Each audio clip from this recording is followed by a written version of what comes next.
I don't ever slow up, no I don't take shit. I got no love for the fakeness. If you wanna play tough and wanna hate this, I'll always show up. I don't ever slow up, no I don't take shit. I got no love for the fakeness. Nobody in the house knew that the goldfish, Bubbles, had learned a secret trick.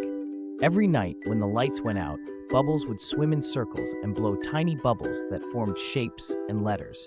The family's clever cat, Whiskers, always sat by the tank, eyes wide, reading every bubble message. Sometimes the messages said things like, "Bring me a pebble," or "Tell me about the garden." Whiskers would purr and tap on the tank, answering with soft paw signals only Bubbles understood. Together, they shared secret plans and dreams, while the humans slept peacefully, never suspecting the nighttime chatter between fish and feline. Something strange happened when Leo reached into his coat pocket and felt a tiny warm glow. Inside, he found a sleepy star, its golden light barely flickering as it yawned and blinked at him. The star whispered that it had tumbled down from the sky and needed help to return before sunrise.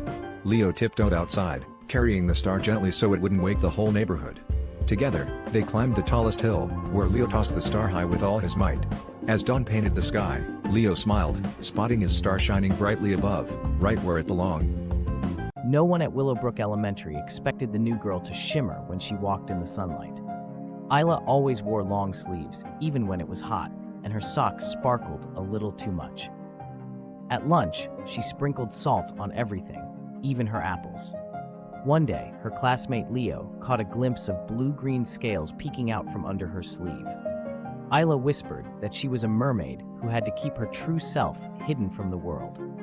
From then on, Leo helped her blend in, and together they guarded her secret with smiles and salty apples. Nobody knew where the paper airplane came from, but it spun down out of the blue sky and landed right in the middle of the backyard. On its wing, there was a squiggly map, drawn with shimmering green ink that sparkled in the sun. Tommy picked it up and saw X marks, twisty lines, and tiny pictures of smiling frogs. His heart thumped as he wondered if it was a real treasure map, or a secret message from someone far away. He grabbed his flashlight, a sandwich, and his lucky red cap, just in case. The adventure was waiting, and he was ready to follow the map wherever it led. Beneath a giant dandelion, a curious rabbit discovered shiny glasses hidden in the grass. When he slipped them on, his whole world exploded into sparkling rainbow colors.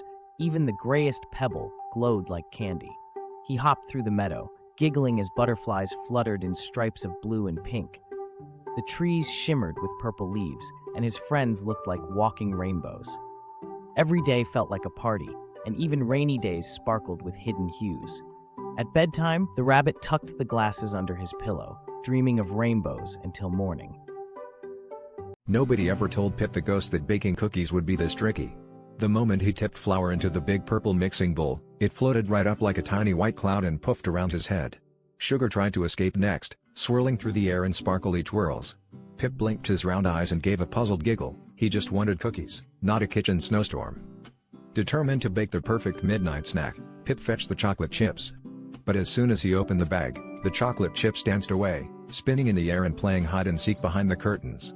Pip floated after them, whispering, "Come back, little chips." But they only giggled and zipped higher, just out of reach. He tried holding the mixing bowl tighter, but being a ghost, his hands kept slipping through. He tried humming a gentle song, hoping the ingredients would settle down, but the butter began to wobble and skate across the counter. Pip plopped down on the floor, feeling a little ghostly sigh slip out.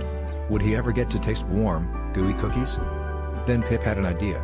Maybe if he asked his friend, Molly the mouse, for help, her paws could hold the bowl steady while Pip poured and stirred. Together, they mixed and measured, and this time, nothing floated away. Soon, the kitchen filled with the sweet smell of baking, and Pip knew that some things are easier, and more fun, when friends work together. Nobody expected the grumpiest pumpkin in the patch to have such big plans. When the farmer came with his pie recipe, the pumpkin wiggled, squirmed, and rolled right off the table. Down the hill and past the chickens, it bounced straight into a passing circus wagon. The clowns gasped, and the ringmaster tipped his hat, welcoming the runaway pumpkin. Soon, the pumpkin was juggling with the acrobats and making the audience laugh with silly faces. Every night, it glowed with happiness under the big top, never worrying about pie again. Last night, something strange happened in the quiet town. Max's shadow slipped right off his toes and tiptoed away. The shadow wiggled past sleeping cats, careful not to tickle their whiskers.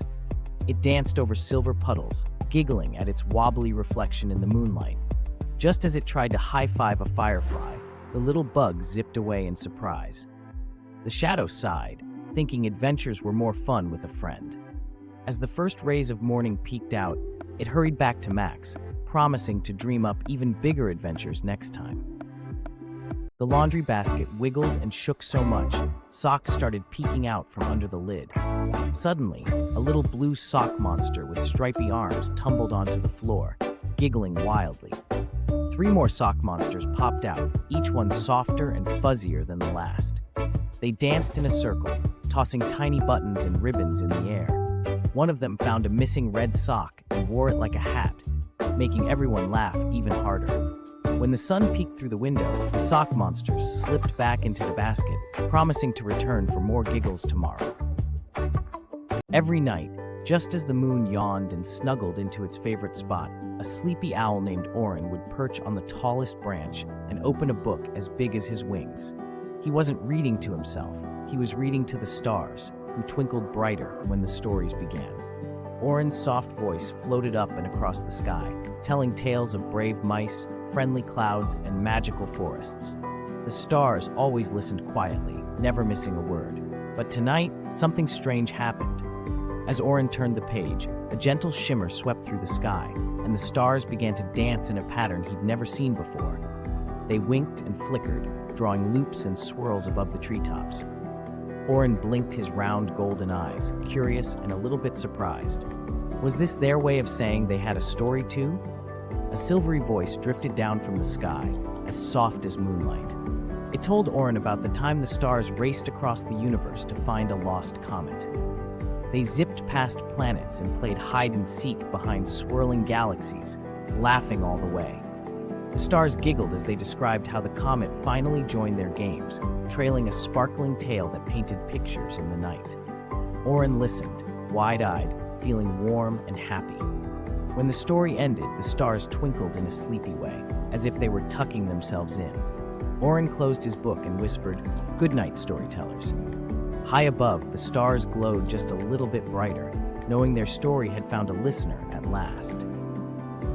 Last night, the old lighthouse on the cliff blinked in a way it never had before. 3 quick flashes, a long pause, and then 2 more flashes. Jess noticed it first from her bedroom window, her nose pressed to the cool glass. Her best friend Milo, always ready for an adventure, agreed it didn't look like the lighthouse's usual warning to ships. It felt more like a secret message. The next day, after school, Jess and Milo scrambled down the winding path to the rocky shore, the salty wind tugging at their jackets. The lighthouse stood tall and silent, its white paint chipped and its windows dusty from years of sea spray. The door was locked, but Milo pointed to a small window that looked just big enough to squeeze through. Hearts thumping, they boosted each other up and tumbled inside, landing in a pile of old ropes and empty lanterns. Inside, everything smelled like old books and the sea. Jess spotted an ancient notebook on a wooden table, its pages full of scribbles and drawings. As they flipped through it, they found a page with circles and dashes, exactly matching the pattern of the lighthouse's strange flashes. Below it, in faded ink, was a riddle. When the stars are bright and the tide is low, find the stone that points where the wild winds blow. Excitement bubbled up as they hurried outside, scanning the ground for anything unusual. Near the edge of the cliff, they found a flat stone shaped like an arrow, pointing straight toward a hollow in the rocks. Tucked inside was a tiny bottle, and inside the bottle, a map. Jess and Milo grinned at each other, knowing this was just the beginning of their biggest mystery yet.